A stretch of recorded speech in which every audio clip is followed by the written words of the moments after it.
Hey everybody, what's here to you, and welcome back to the 12 Days of Gaming. In today's episode, we are playing a Cadence of Hyrule, Crypt of the Necrodancer, featuring The Legend of Zelda. My god, that name is very long. This is the very first indie-developed Zelda game. That is truly incredible, but rather than talk about it, why don't we show you why this game's awesome. New game, let's go!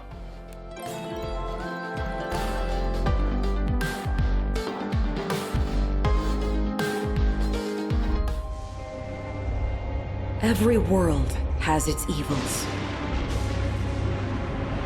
And when the balance of power is inevitably lost, it's up to the courageous and the wise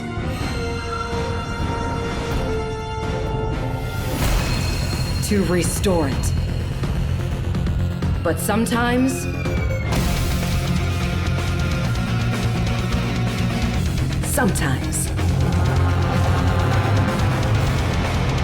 they need a little extra help.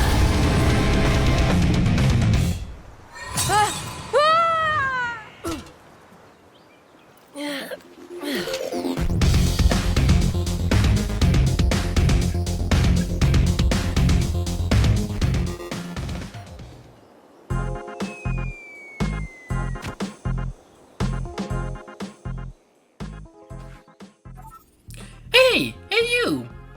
I saw you fall from the sky. That lightning wasn't very graceful. Are you okay? Oh, you're not Hylian. So you're new here. I'm Trill. Nice to meet you. Looks like you can still move. I'm glad you're not injured. But you have an unfortunate timing. Something strange has been going on in Hyrule. Can I just say this is the most adorable walking animation ever? This is just so cute. I love this game.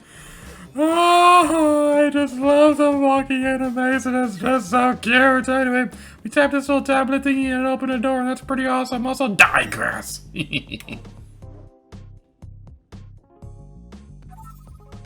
Looks like there's some dead wood in the way. Can you find something to help you get past it? I'm stumped. That's totally dialogue that I would have written. I noticed some stairs over to the left, and maybe try those.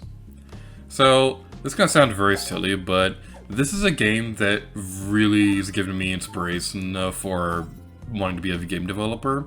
And that might sound a little silly, considering this is like an indie developed game or anything like that, and most gaming inspirations for new developers come from games like Earthbound or Link's Awakening or something like that. I'll talk more about that in a moment. Watch out, this monster is not friendly.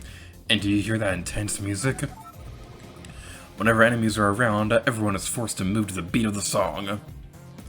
So this is the big selling point of Crypt of the Necrodancer and to an extent in Cadence of Hyrule, is that a majority of the gameplay is moved to a rhythm. Unfortunately, I won't be able to hear the songs while I'm recording this video, simply because of the fact that if I have my TV volume too loud, it's going to pick up the mic and cause an echoing effect, which is not very pleasant at all. The good news is that monsters always dance in simple patterns. Learn their patterns, and you'll always be able to defeat them without taking damage yourself. One thing I will warn you, though, is that this is a fairly difficult game. It's not quite as difficult as Crypt of the Necrodancer from what I've heard, but this is definitely a lot harder than the beginning of most Zelda games, so just keep that in mind. Give it time, and you will learn the patterns. This monster has a very simple pattern, too. He moves every second beat and puts his arms up before he jumps. Alright, we got a Bokoblin right here. He's got the design from Breath of the Wild, which I greatly approve of, because that game is amazing. We can go over here, take out these bad guys. And one thing I really gotta say, I'm really happy that this game has a visual indication on the beats as well on the bottom screen, because that's one thing that I was really worried about with recording this video, was that I wouldn't be able to hear the audio, so it would make recording this harder. But it's really nice having that in the peripheral vision, and it makes it easier to record this game. Wow, with that broadsword, you can defeat 3 enemies at once and strike enemies around corners. Being able to fight monsters without getting right next to them would come in handy. Alright, let's go over here, and now we have an enemy gauntlet, so that's pretty interesting. We can take out these bad guys without being directly next to them, as Turo was saying a moment ago, so that's pretty nice. Phew! That intense music has stopped because the enemies are gone. Now you can move as fast or as slow as you'd like. Wait, this running animations is so cute! By the way, I absolutely love those memes where they're all like, in traditional Zelda games, you can't jump, but in Cadence of Hyrule, you can only jump.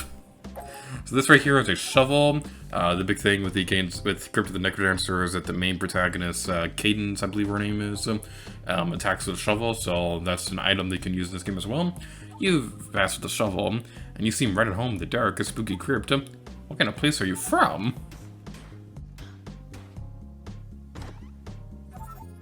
What? Look at these weird portals, you can see my friends inside them. If anyone can figure out what's going on in Hyrule, it's Link and Zelda. But it looks like these portals are only one way. Will you visit Link or Zelda? So, this is my mindset when I played this game the first time. We can play as Link in pretty much every Zelda game ever, but we don't get a whole lot of chances to play as Zelda, so I'm going to play with her.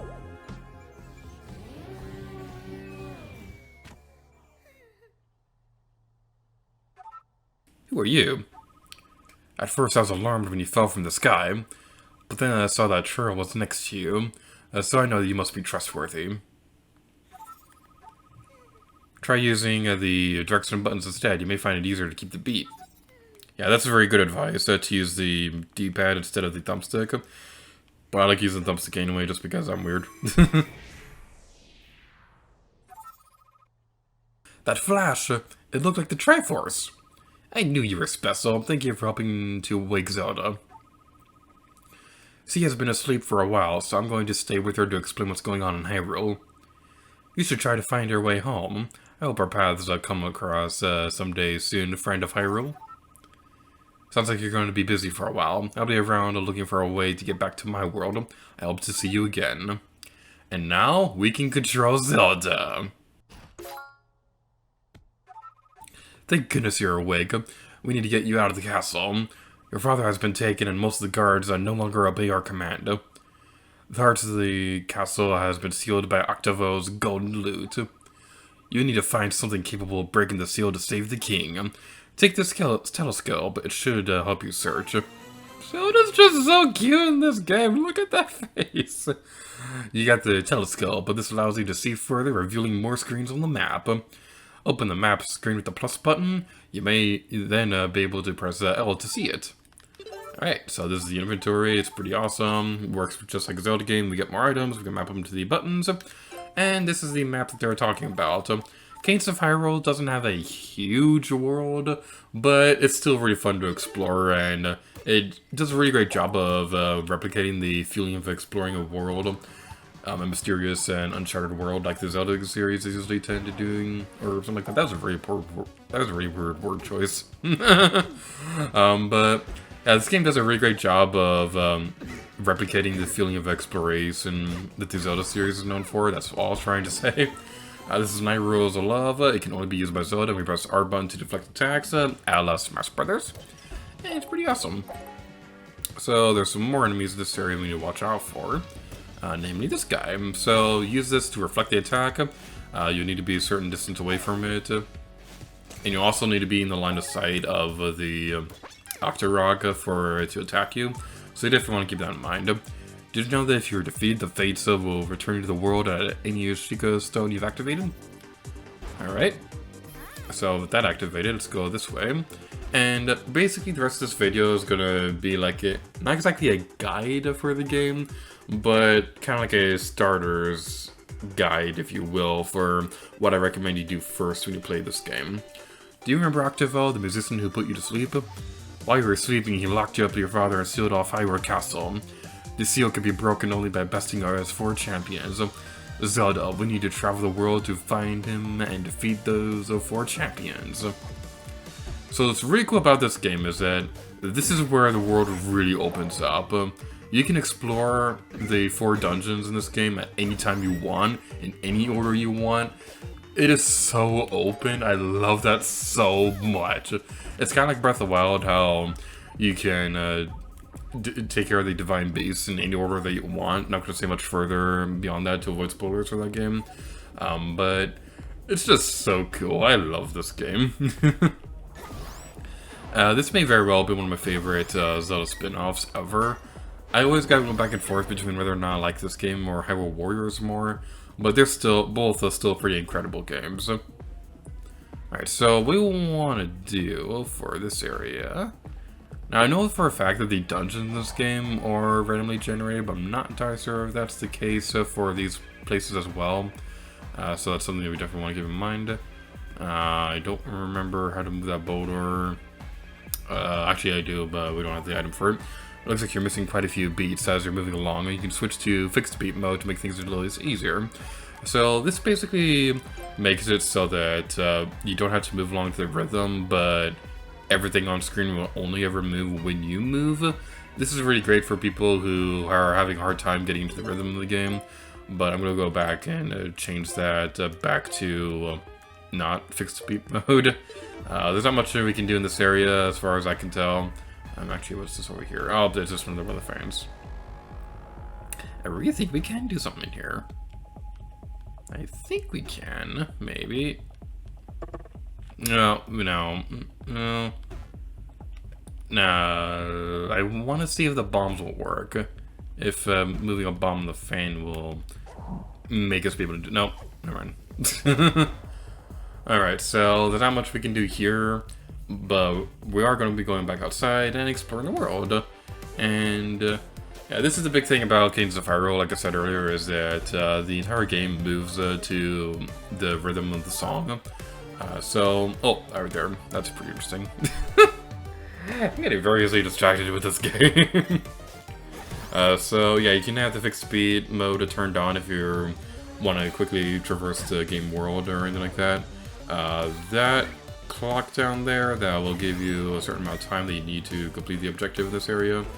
In this area's case, that will be defeating all the enemies. So let's go over here and take care of them quickly. Those shroom enemies will always be on the same beat, so keep that in mind.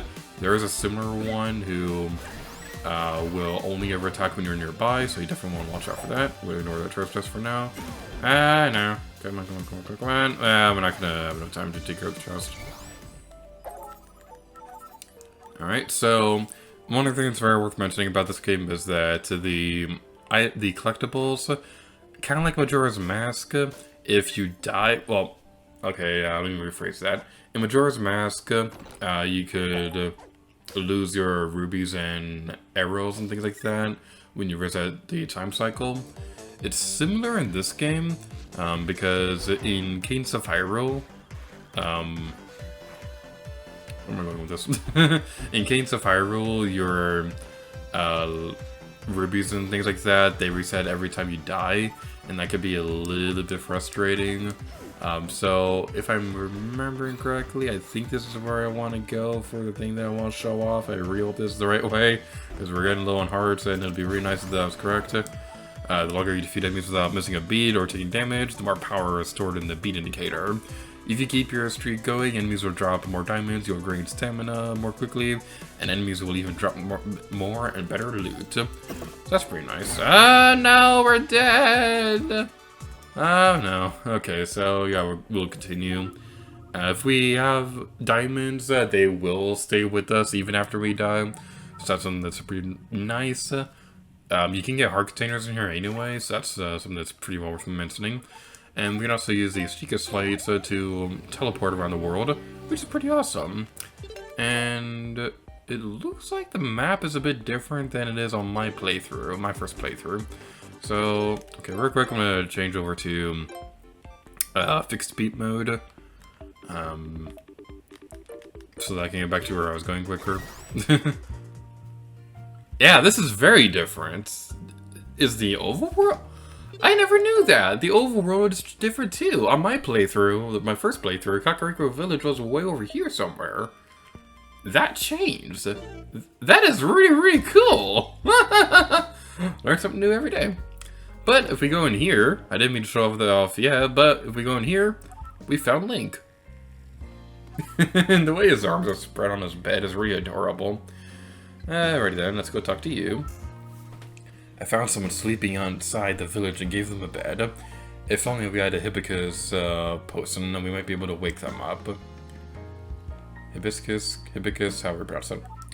Don't discount the value of an empty bottle. You can use them for all sorts of things. Alright, so now that we know better, we know that Kakariko Village is not going to be in this area every single time you play through this game, so that's something that's definitely well worth mentioning. I'm going to try to defeat these bad guys. Bad idea, abort. I was going for the chest, but I was ticking down way faster because we're moving around quickly, and I was getting really careless, so that plan was not going to work out. I'm going to try to go back in this building, because if this is the one I'm thinking of, this is going to be very useful, and I highly recommend you make this one of the first things you find on your adventure. Activate stone. Oh, I need to defeat the enemies first. I knew that. No. Okay. Get over here. Move faster. Okay, yeah, I'm turning off fixed speed mode. This is kind of weird to switch back and forth between them. I do apologize for that. Let's go back over there. We need to be one more square closer for that to work. Come on. Yeah. Alrighty then. So let's. That was close. That was way too close for comfort. And we got a piece of art. Yay! And let's go in here. Yes, I was right. Hello, my love. Let's get you feeling better. So nice of you to come and see me. It can be lonely in here all by myself. Okay, I turned on my TV volume and it wasn't quite what I was thinking, but in one of the fairy fountains, something really cool is that one of my favorite YouTube singers, Audrey Soros, provided the vocals of this game. And when I first saw that, my mind was blown because like I instantly recognized her voice, and it was such an awesome feeling hearing one of my favorite YouTube singers singing in a Zelda game, and that's just really cool.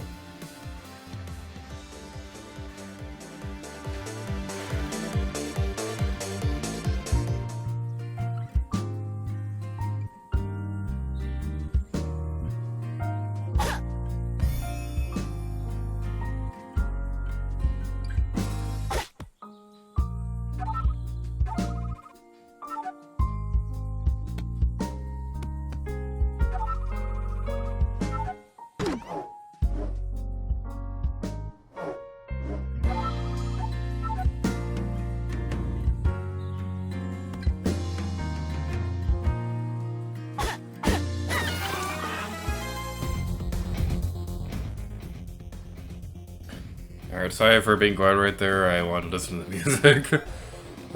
This would be a really hard game for a Let's Play, because I would just want to be listening to the music all the time. This game has an amazing soundtrack. Alright then, so we want to be careful, because there's some bad guys around here. The big reason why I wanted to find the fairy fountain first is because if you activate the Sheikah Stone near it, you'll be able to teleport it to it at any time. Which is really nice, because if you're low on hearts, you can go back over to that area and get a free heal, which is really nice. Alright, so let's watch out for these jerks. Ah, get away from me! Get away from me! Bird! Okay, I never came across a Redead before in my original playthrough, so I didn't know how to fight that thing.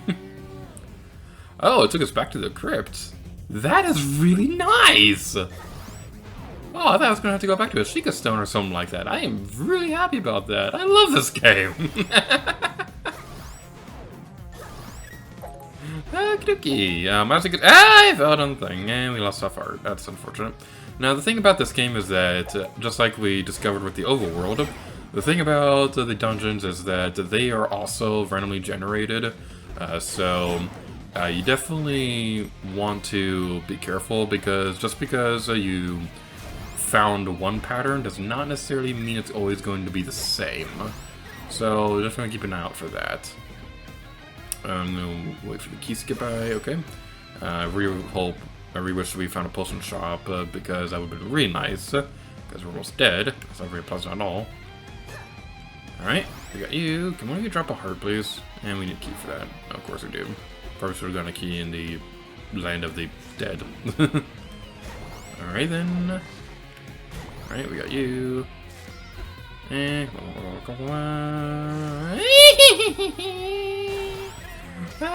we got hurt. Yay! Alright, so this guy right here, this is a character from Crypt of the Necrodancer, basically the shopkeeper, and he makes a cameo in this game. That's pretty interesting. But I'm not going to worry about that right now because we don't have any rupees to pay for anything. So in these rooms, what I found helpful is get rid of the coffin first, because the dead enemies are going to be respawning from that area, if I understand that correctly. How would I die again? So one thing you definitely want to keep in mind when playing Cadence of Hyrule is that this game has a bit of a backwards difficulty curve, and what I mean by that is that it's way harder early on in the game than it is later. In that sense, it's kind of like Breath of the Wild, and I find myself making a lot of comparisons to that game, and I don't mean to. But yeah, this game, it's way more difficult at the beginning of it than it is later, because later in the game, you're going to find your potion shops, and that's going to make it so that you can just warp over towards them, and you can forget what you were saying and make your commentary awkward. I completely forgot my train of thought, so that's unfortunate. I've been just playing for 7 years, and I still can't remember anything I say. Alright, so let's go over here. It is kind of awkward playing through this game without hearing it. Thankfully, like I said earlier in the video, there is that, there is the thing on the bottom of the screen that, get away from me! I do not like redheads! Man, we could have been on top of the treasure chest. Oh well. It's not anything special in this game, because when you go on top of a treasure chest in Cadence of Hyrule, it pushes you off to the side, and you don't like stay on top of it or anything like that. It's very unfortunate. Alright, so we want to go here. Those Poe enemies, their pattern is that when you get near them, they are going to follow you when you're not looking at them. They're kind of like boos in that sense, more so in this game than any other Zelda game. So definitely keep that in mind. Do we have a key? I don't think we have a key. And where are we supposed to go? Well, we have a white attack, so we did have a key. That's pretty awesome. Alright, so this is going to be very useful for taking care of these bad guys, so we don't have to go around corners. The unfortunate thing about this game, and probably my biggest complaint with Cadence of Hyrule, is that you also drop your special weapons like that. So next time we die, we're going to lose our wide attack sword, which can make it a little bit more difficult than it needs to be, because I personally think the wide attack should be like a permanent upgrade. Maybe there is one later in the game, I don't know, because I haven't actually beaten Cadence of Hyrule before recording this 12 Days Gaming video. We still need a key. Where could I have missed one?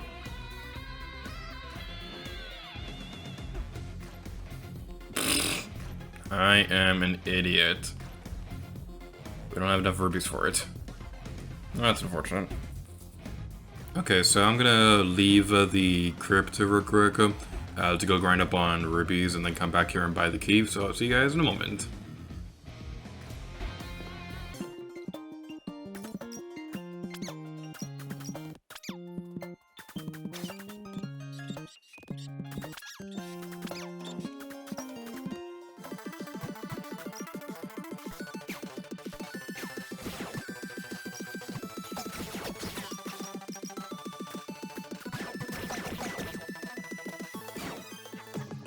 When I was grinding on rubies, I actually came across another dungeon as well. I didn't mean to, so I guess we'll explore this for a little bit. And we're dead, so never mind. Okay, so the white attack is still with us when we died, and that wasn't the case on my original playthrough. I don't know what's different about this one, but yeah, we still have our white attack. That's pretty awesome.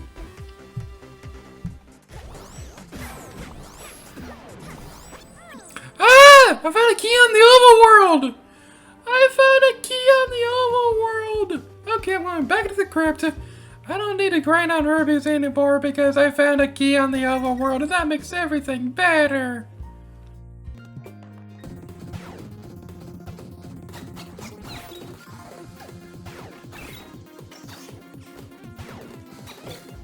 Alright, so I'm really not sure what it is, but for whatever reason, even though on my original playthrough, we lost to the white attack after we failed, I don't know what it is now, but for whatever reason, we still have the white attack even though we died a couple times, so I'm not complaining. It's pretty awesome, but I don't know why that wasn't the case on my original playthrough, because I would have saved a lot of headaches from the first dungeon. But anyway, yeah, we're gonna be going over here. Hey, get away from me, get away from me, I don't understand, I get away from you! I don't like readers in this game, I don't like readers at all, readers are scary, they want my mommy! Alright, oh, you were on top of the treasure chest! Oh, it was such a beautiful sight to be on top of the treasure chest. Even though I said it wasn't exciting, it's still exciting. I lied before. I like being on top of treasure chests. It is my only joy in this cruel, cruel world. Alright then, man, this white attack is so good. So, yeah, careful there.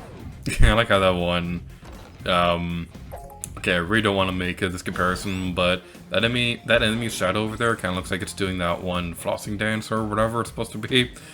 I really don't like that dance, but that's just what it looked like. Did that dance originate from Fortnite or something like that? Because I know some of the more popular dances nowadays came from that game. Well, Fortnite didn't invent those dances, but they made a lot of those dance moves very popular, and nothing wrong with that, because if it means the kids mimicking those, we got the hibiscus potion, yay! If it means that those kids doing those dances are doing something that's active and healthy, then by all means, let those kids do the Fortnite dances and things like that. I don't personally like Fortnite that much. It's kind of weird. I'm not a big fan of it, but that's why I'm playing Cadence of Hyrule, because Cadence of Hyrule is awesome. And let's go over here. And the princess is saving the hero.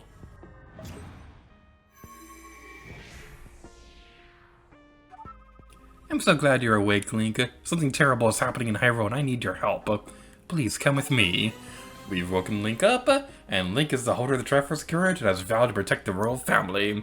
We can now switch between them at a Sheikah Slate. I did not intend to show this off in this 12 Days of Gaming video, but I'm so glad I did, because this is just pure awesomeness. What's awesome pure awesomeness is destroying the Kyokos. Alright, so that's going to be it for... My phone went off. That's going to be it for this episode of the 12 Days of Gaming, so thank you all so much for watching Cadence of Hyrule. Just like with the rest of this games during this series, if there's a Let's Play you'd like to see at some point in the near future, or distant future, or whatever point in time you Let's Play this game, let me know in the comments below, and I'll definitely consider it. I absolutely love this game, and would love to make more videos on it someday. Probably not in the near future, because I have a lot of stuff coming up, but I absolutely love Cadence of Hyrule, and you should definitely pick it up if you want to play an awesome game. But that's it for this episode of the 12 Days of Gaming, so thank you guys so much for watching this video, and next time, let it gear to you. Oh yeah.